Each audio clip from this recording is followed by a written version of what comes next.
Hey guys, this is Daniel Gutman, and I am driving up to Jerusalem. For those of you who have been to Israel, this is something we do many, many times, especially when we come from the Dead Sea. This is the direction coming from the Dead Sea, and in this direction you actually feel the ascent to Jerusalem. Our sages tell us that when you come to Jerusalem, you always go up. It's always an aliyah, an ascent to Jerusalem. Here you can really feel. There are places where you don't actually physically drive up to Jerusalem,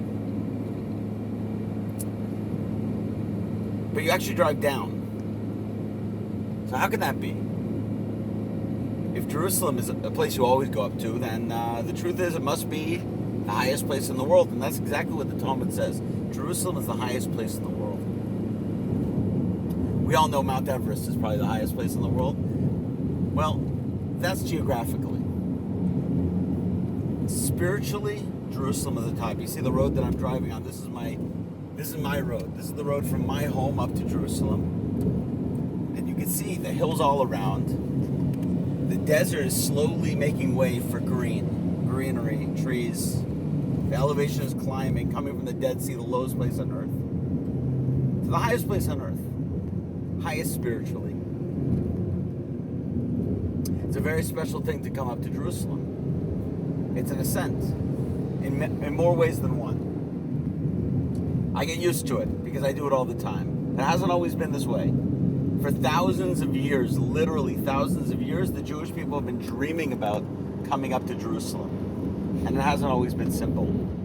And for much of our life, for much of our history rather, it's been totally off limits. I mean, if you think about it, your great-great-great-great-grandparents, if you're Jewish, was saying every year, next year in Jerusalem.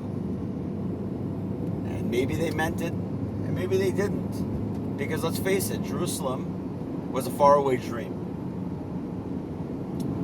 In 1967, in the Six-Day War, Jerusalem is unified. From 1948, from the creation of the State of Israel until 1967, the Old City, which is the jewel in the crown of Jerusalem, was off limits. It was in Jordanian hands. In 1967, in a miraculous victory, and I mean that when I say it, a miraculous, an absolute mind-blowing miracle, Six-Day War. In 6 days' time, we tripled our territory. We defeated our enemies who were trying to defeat us, pushed them off, and reunified Jerusalem. And that dream of next year in Jerusalem, well, came true. That's a little bit before my time. Don't be fooled by the gray. I grew up with a unified Jerusalem, as many of you did. And we take it for granted. But we can't forget what the Jewish people have gone through for thousands of years. This week coming up, we're going to be celebrating Yom Yerushalayim, which is Jerusalem Day. Jerusalem Day commemorates the miraculous victory of the reunification of Jerusalem by the paratroopers in the Six-Day War. The IDF was able to reclaim our holy sites, the Western Wall, the Old City. And this week, Jewish people around the world are going to celebrate with festive meals and dancing and singing. This year, maybe a little bit differently because of the coronavirus. A lot of things will be off limits. The famous flag parade that Jerusalem has simply won't happen. Nonetheless, we're still going to celebrate something that happened in our lifetime that is a once in a lifetime, once in a 1,000 lifetimes event. Like I said, the Jewish people have been dreaming about this for thousands of years. So I live just down the hill. I've been driving for 15 minutes. I started the video just a little bit later. And I live a 20-minute drive from Jerusalem. And it's easy to get used to it. It's easy to take it to get used to the situation where you see it all the time. We have many of this. We have many situations like this in our life. Whether it's a boyfriend or girlfriend, you start dating, the excitement is there. You want to see them all the time, text them all the time, and then as time goes by, 6 months, a year, depending on how you are, maybe 2 weeks, that excitement wears off.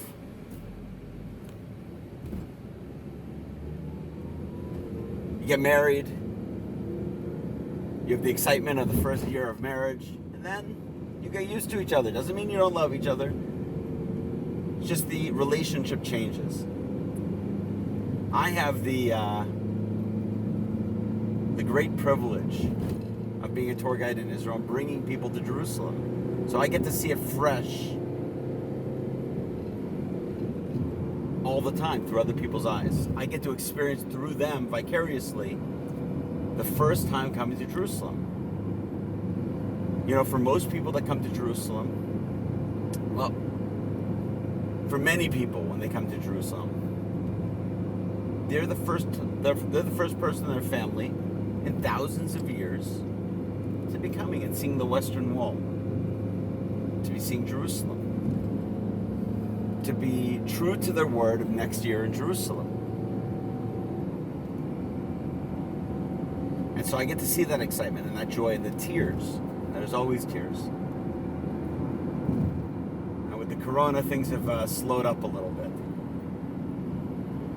Life has taken a turn. And tourism has dried up, and unfortunately people aren't coming anymore. And I don't come to Jerusalem that much. Now things are starting to open up. Seeing Jerusalem after having not seen it for so long, I have a special opportunity that I want to share with you. But before we get to that, I want to point out we're driving through a tunnel. For those of you who have been, this is the Mount of Olives tunnel. Going underneath inside the Mount of Olives. You can show the people the tunnel that we're driving through.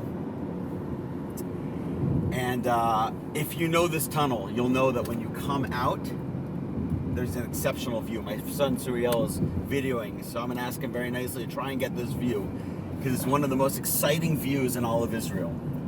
He's going to just shoot over my shoulder. I'm going to lean back a little bit. Maybe I'll hold the camera. Don't tell the police. Look at that view. That is the holy city of Jerusalem. And that is a special, special view. Unparalleled in the world. And behind me, in the distance, you can see the walls of the old city and the gold dome, the Dome of the Rock on the Temple Mount. I'm on the Mount of Olives looking down. And it's a very special place. 3,000 years ago, King David came to the city of Jerusalem and made it the first capital of the Jewish people. And it's been our capital ever since for 3,000 years. It's a really, really special place. It's deep within our hearts. Like I said, it's the jewel in the crown. I usually stand here with tourists. The place is packed. This is one of the best views you can get. But I actually drive past this view on my way in to work all the time. I live just on that side of the mountain, way past, down by the Dead Sea. 20 minutes drive, not so far. I get used to it. I see this view all the time. I see this out my window. And, you know, it's one of those things where when you have this relationship, that you get used to it. And every so often I just open my eyes and I say, wow, what a special place. I live in the first generation for thousands of years to be able to call Jerusalem our capital. I mean, think about it. 3,000 years ago, King David came here and built the capital, settled in the city of David, built his palace over there. His son Solomon built the temple on the Temple Mount. And that temple stood and saw many great empires come.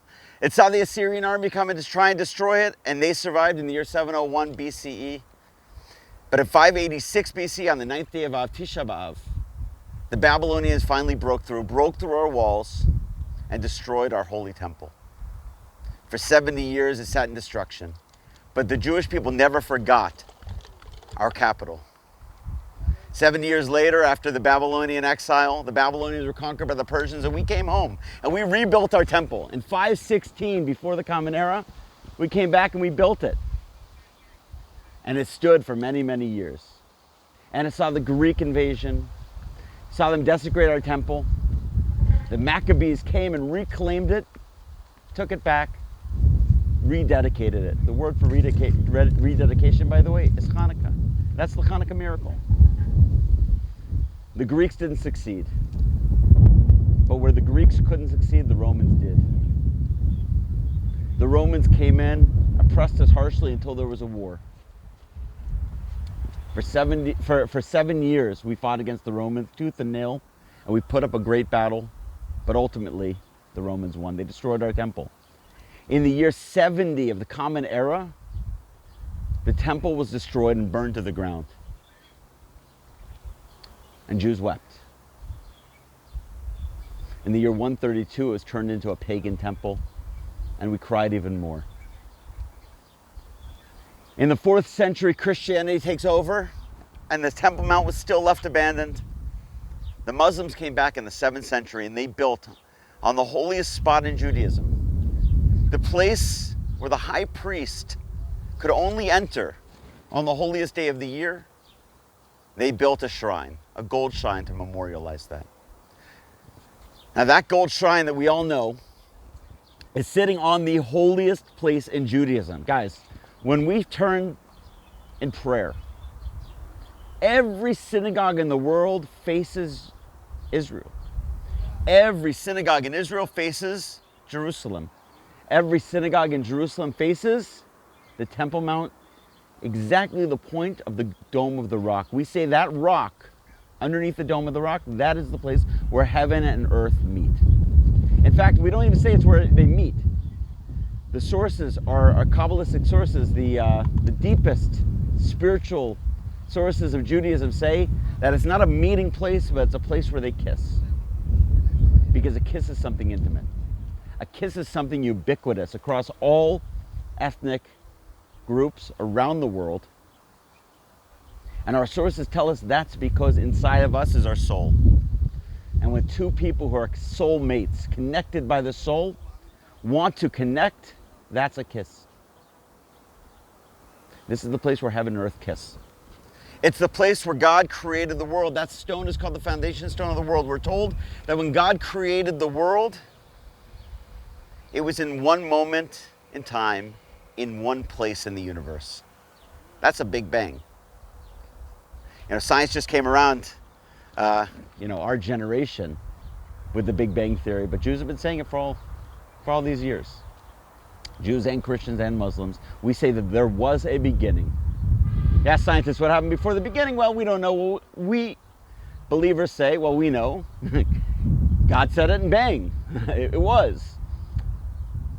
That point of creation, according to Judaism, was that rock. It's going to be on that rock underneath the gold dome, where the Holy Holies of the temple once sat, that God is going to create Adam and Eve.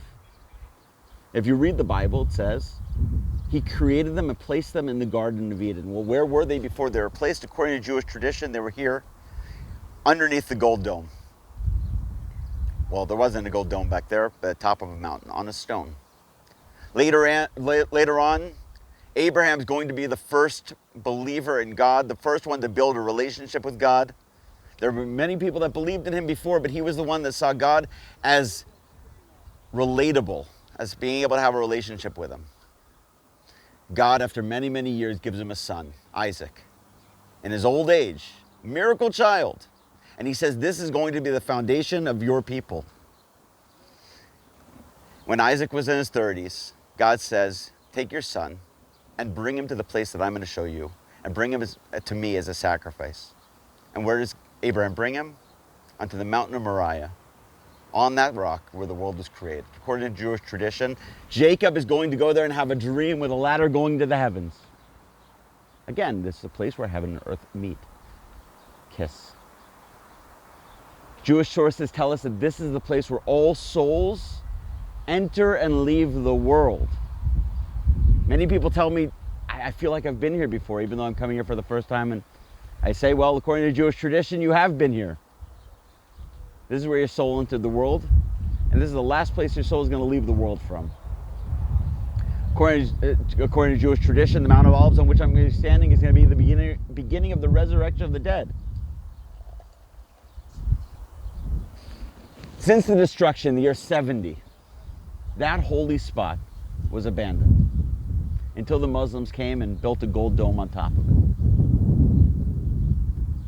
But we Jews never forgot our holy spot. And every year, at the end of every holiday, and Yom Kippur especially, we sing next year in Jerusalem. At the end of the Seder, we say next year in Jerusalem. At the chuppah, at the holiest moment of a person's life, when you're getting married, we step on the glass and we say, if I forget you, Jerusalem, let my tongue cleave to the roof of my mouth, let my right hand forget its cunning. If I put my greatest joy above you. We remember that something's missing. For thousands of years, the Jewish people have been praying every day, 3 times a day, for the last 2,000 years straight, that they or their descendants should come back to the holy city of Jerusalem.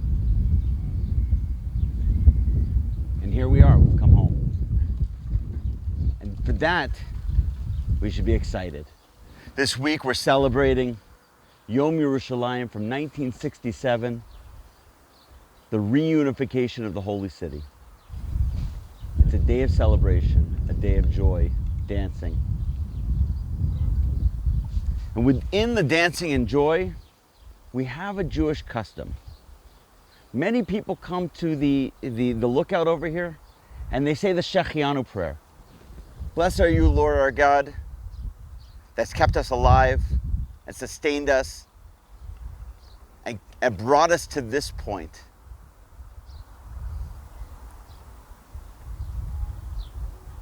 To be the generation that comes home and sees Yerushalayim rebuilt. You know, within the word of Jerusalem, in Hebrew, it's Yerushalayim. Inside the word is the word Shalem. Shalem means whole. The holiness about Jerusalem. Whole with a W. A special kind of holiness. A unifying holiness. It unifies the Jewish people and it unifies the world. There's 3 billion people in the world that believe that Jerusalem is a holy city. The word shalom, peace, comes from shalem, wholeness. Because peace doesn't mean you over there and me over here and we're going to stop fighting. Peace means being together in love and harmony. But this city hasn't known a lot of peace. And in 1948, the state of Israel was declared, and this city became, half of it became Jordan. It was controlled by Jordan, and it was off limits to the Jews. 19 years later, in a preemptive strike against an aggressive move by Jordan and Syria and Egypt, in 6 days and an absolute mind-blowing victory, the Jewish people reconquered our holy city. For 3,000 years, the Jewish people have been dreaming about coming home. As I said, we have a tradition of saying Shechianu. But there's another tradition, a much older tradition, of tearing our clothing when we see Jerusalem not completely rebuilt. We're lacking peace in the holy city. Our temple has still not been rebuilt on the holy site. There's a Muslim shrine up there. Our sources tell us, the sages tell us, that one day we're going to rebuild our temple, not through war, but through peace. We don't need to go up there and destroy anybody's holy spots, but one day, the nations of the world, those who pray in the Gold Dome and in the Al-Aqsa Mosque on the Temple Mount, will come and say, we think the world needs a temple on the Temple Mount, and we want to build it with you. That is peace. And that's the Messianic redemption. So for thousands of years, the Jewish people have been standing here and weeping, mourning over the destruction of Jerusalem. Our sages tell us there's a famous story about Rabbi Akiva and a few of his friends who were standing on this spot looking at the destruction of the temple 1,900 years ago. All the rabbis begin to weep, and Rabbi Akiva begins to laugh. And they say to him, Rabbi Akiva, why are you laughing? Have you gone mad?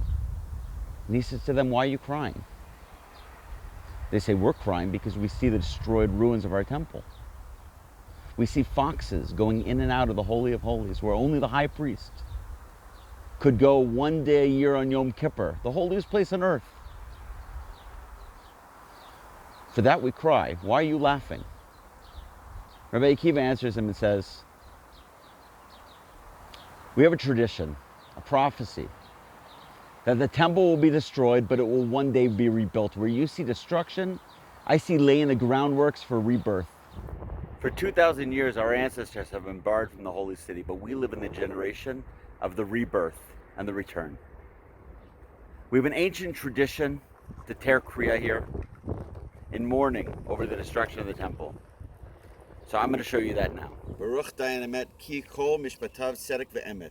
Hatzur tamim pa'alo ki chol darachav mishpat. El emunah ve'ein avel tzadik ve'yashar hu. V'atat tzadik al kol haba'alenu. Ki emet asita v'nachnu rishanu. Blessed is the true judge, for all his paths are righteous and true.